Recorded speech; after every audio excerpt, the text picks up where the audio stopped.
దేవి ఏంది అట్లున్నావు? ఏం ఆలోచిస్తాను? అదే రాజు, ఒక చిన్న విషయం ఉంది. అయ్యో నాకు చెప్పండా? చెప్పరాదు, నాకు ఏంటి ఆ విషయం ఏందో చెప్పరాదు.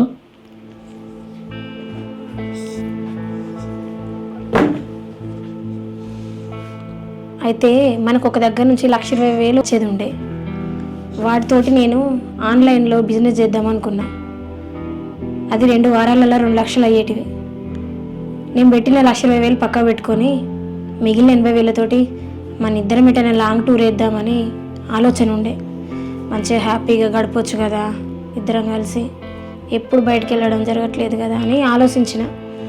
కానీ నా కర్మ, నేను ఎప్పుడు అనుకున్నది జరగదు కదా, అట్లనే ఇప్పుడు కూడా నేను అనుకున్నది జరగట్లేదు అంతే. సరేలే, ఇవన్నీ నీకు ఎందుకు కానీ, ఏంటి చెప్పు. నేను ఆ డబ్బులు అడ్జస్ట్ చేస్తే నీకు ఓకేనా? అయ్యో రాజు, అన్ని పైసలు నీ దగ్గర ఎక్కడున్నాయి?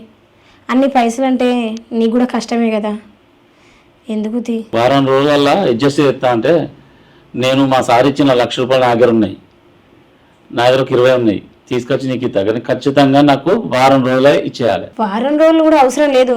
ఒకవేళ దేవుడి దయ వల్ల మనకు బిజినెస్ బాగా జరిగింది అనుకో, 5 రోజులలోనే మనకు రావాల్సిన పైసలు మనకు వస్తాయి. అప్పుడు నీకు ఇచ్చేస్తా. దేవి నువ్వు ఏం ఆలోచించకు, అవి నేను డబ్బులు అడ్జస్ట్మెంట్ చేసి నీకు పొద్దున్నే అప్పచెప్పి నువ్వు మంచిగా ఉండు ఫస్ట్ అయితే. సరే రాజు. సరే ఓకే, నేను వెళ్తా. చాలా సంతోషం రాజు. ఓకే, నువ్వైతే మంచిగా ఉండు.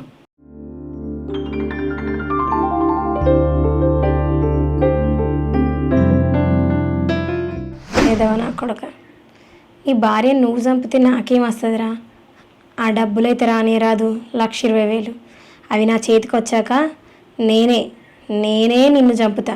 ఈ భూమి మీద నీకు నూకలు జల్లిపోతానేరా.